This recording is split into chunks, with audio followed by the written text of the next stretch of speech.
Welcome back, everybody.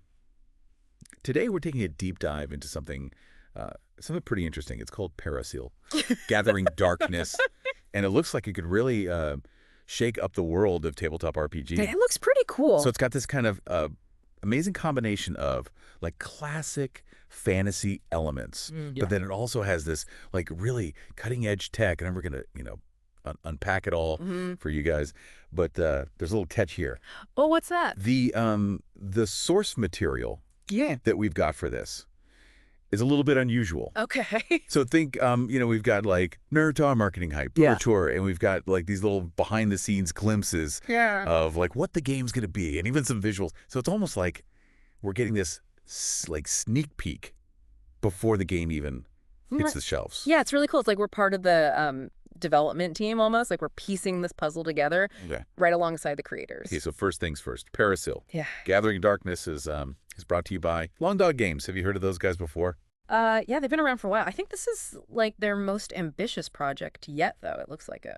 Okay, and they're promising like over 60 hours of gameplay. Yeah, that's right. That's huge for a tabletop RPG. Yeah, it's like it's unheard of almost. Yeah, 60 hours. That's like binge watching a whole season of I don't even know, like well, you know what?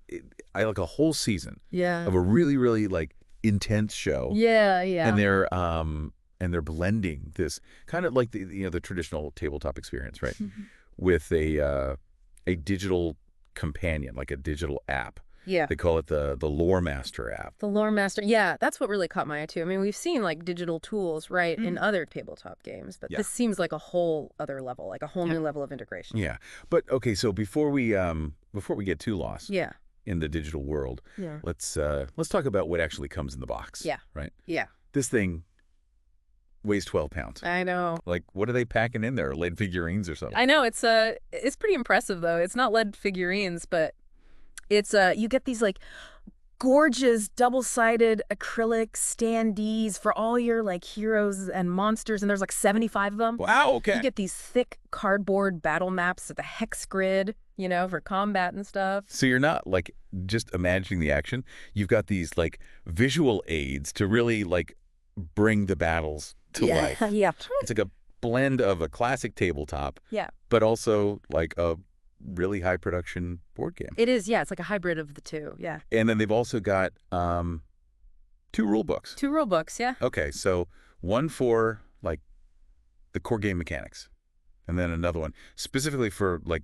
character creation and advancement. 3 rule books. Okay, so they're serious about this whole 60+ hours of gameplay thing? Yeah, I think so. What else is in there besides the rule books and the standees? Well, you've got some custom dice, including some special ones for like actions and defense. We can talk about those later, how those work. Okay. And for those who love that like tactile feel of magic, they've got spell cards in there. Wow. Yeah. They really thought of everything. I think they did, yeah. Sounds like they're like really trying to create a truly immersive experience, like even before you factor in the digital app. Yeah.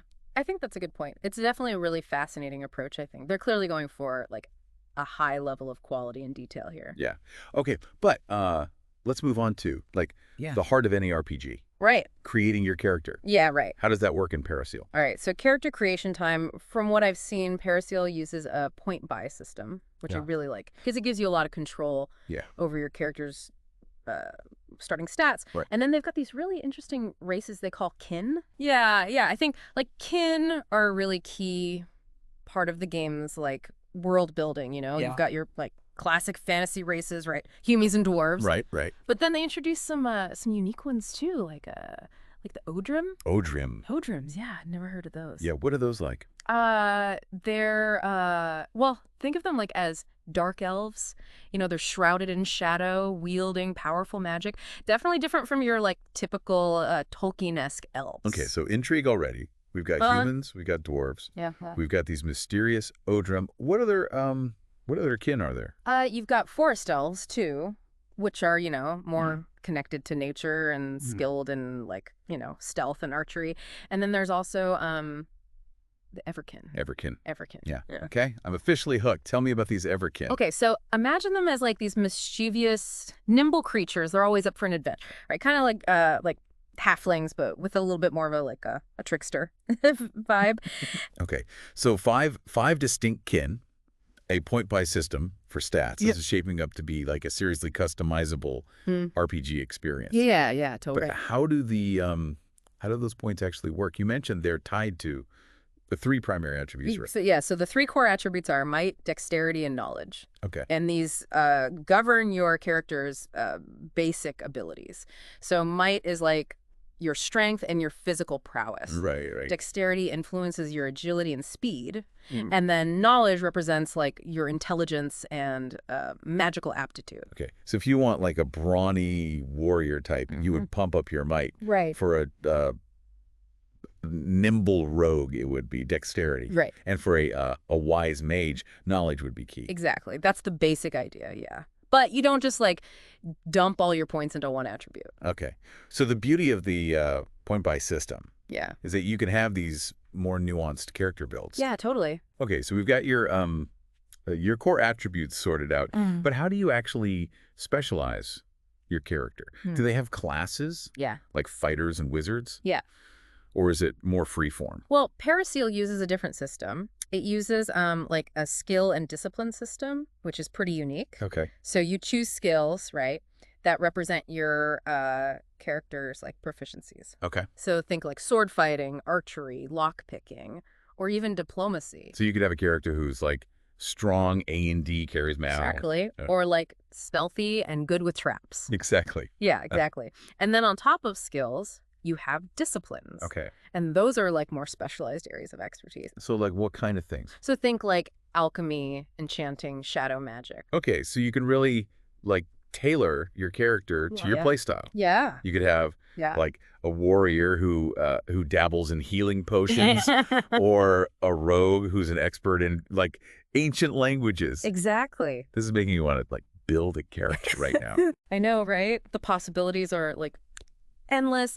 And the cool thing is your character doesn't stay static. As you play the game, you earn experience points, XP, and then you can use those to further customize your character. Okay, so you're like constantly evolving and learning new things. Right. It sounds like a really engaging way to keep players like invested in their characters. Totally. But hold on, we've talked a lot about character creation, but we haven't even like touched on how combat works in Pericile. Right. Is it like your typical roll of 20 and pray kind of system? Well, Neil, they have a really different system. They've got this what they call an action dice system. Right. So instead of a single D20, you've got like different dice for different actions, which adds like a whole other layer of strategy to combat. Okay, so I'm officially intrigued. How do these action dice actually work? Okay, so imagine you're like facing a fearsome monster, right? in a dark dungeon. Right. If you want to like swing your sword, no, you wouldn't just roll a D20. You'd grab your like specific action dice.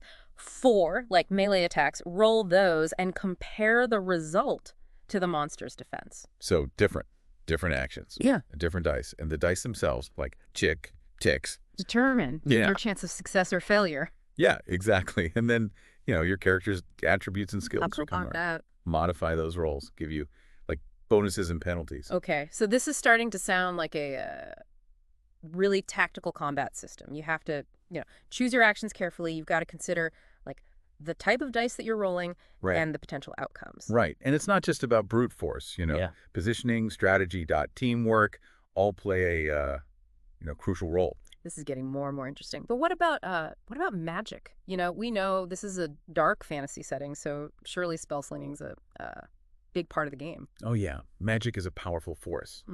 But it comes with a price. What do you mean? So they've got something called the exhaustion mechanic, which means basically casting spells can actually drain your health. Whoa, hold on. So you can't just go around blasting fireballs willy-nilly. Right, yeah. It's not a guaranteed win button, basically. There are like actual consequences to using magic. Yeah. Okay, I'm seeing how like deck dot all these pieces start to fit together. We've got the point-buy system for stats, the skill and discipline system for specialization, action dice for combat, exhaustion mechanic for magic. It seems like it's all designed to like encourage strategic thinking and careful planning. Right. And that's all before you even factor in the Loremaster app, which adds a whole nother dimension to the game. That's the part I'm most curious about, honestly. This digital integration with the Loremaster app. From what I've gathered, it's not just a simple companion app. It seems like it's woven into the very fabric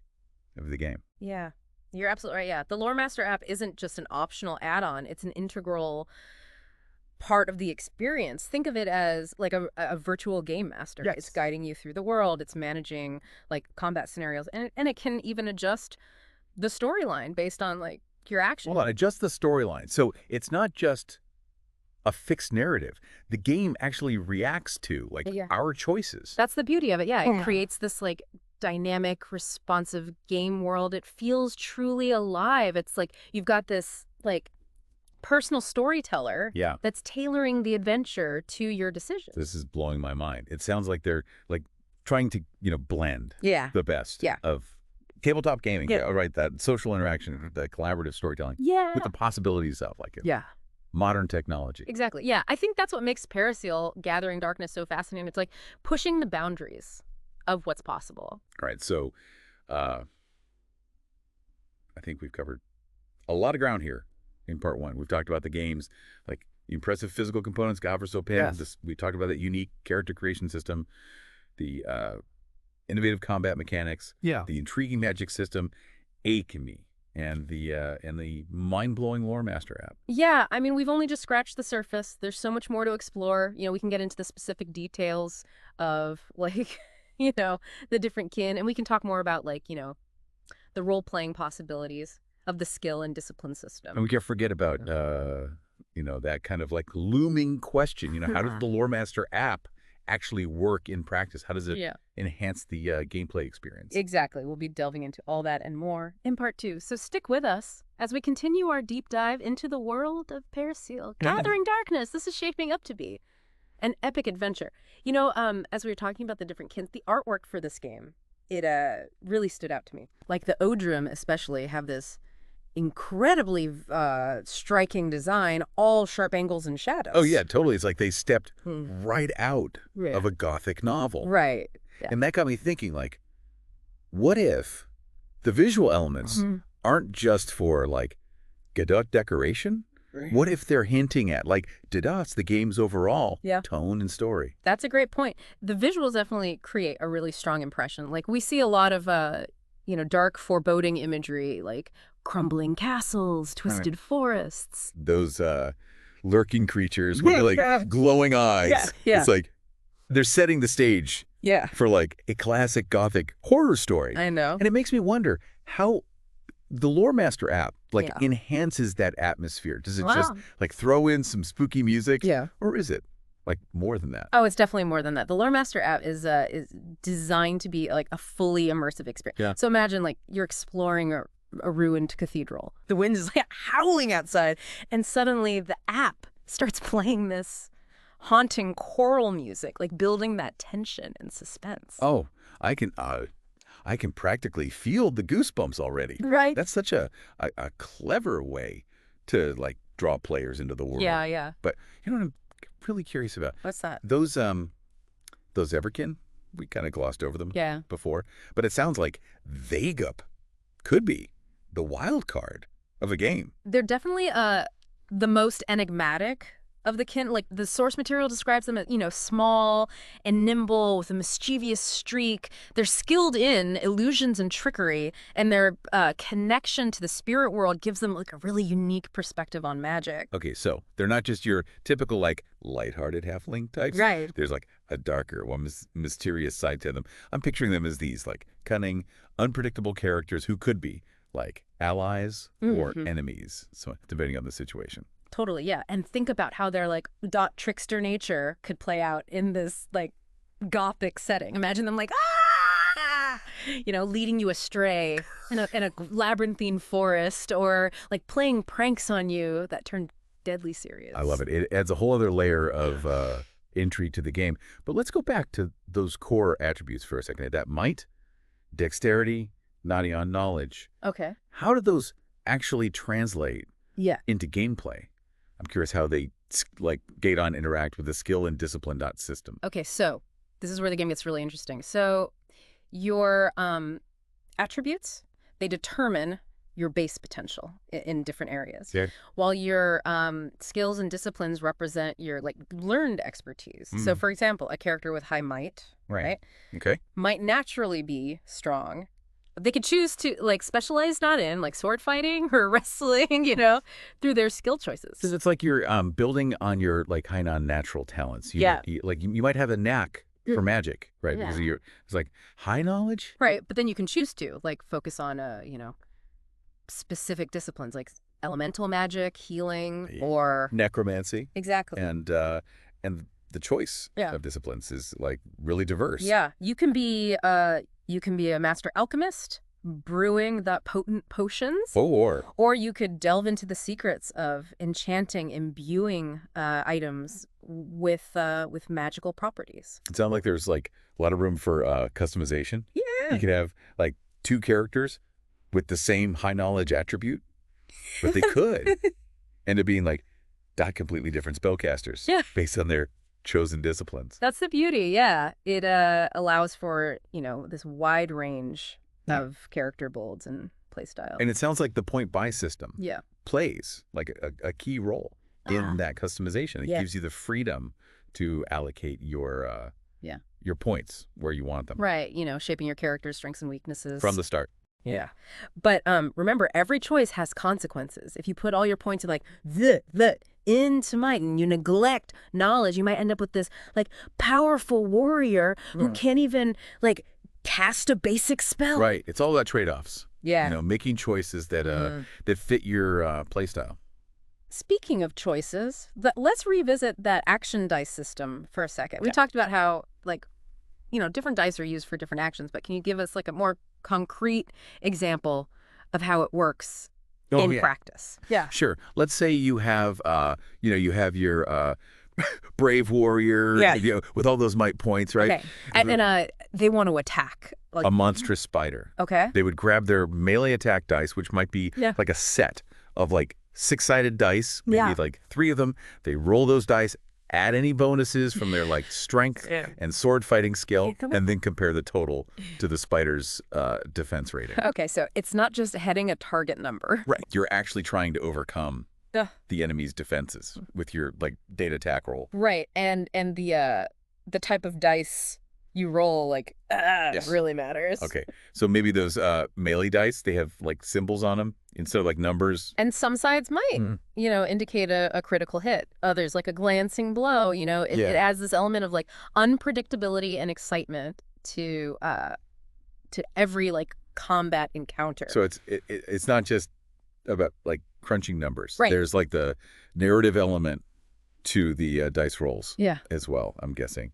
The defense dice work in a similar way. Absolutely. Yeah, so when the spider tries to defend itself, it would roll its own defense dice. Okay. And the result, it may indicate a successful block, a dodge, or even a counterattack. Wow. I'm starting to see how this could lead to some really dynamic and tense combat encounters. Right. It's not just about rolling the highest number, it's about strategy, resource management, and a little bit of luck. Totally. And remember that exhaustion mechanic, right? Yeah. Adds another layer of complexity, especially for spellcasters. So imagine your mage, right? Right. Wants to cast a powerful fireball spell. Okay. They roll their spellcasting dice, right? Yeah.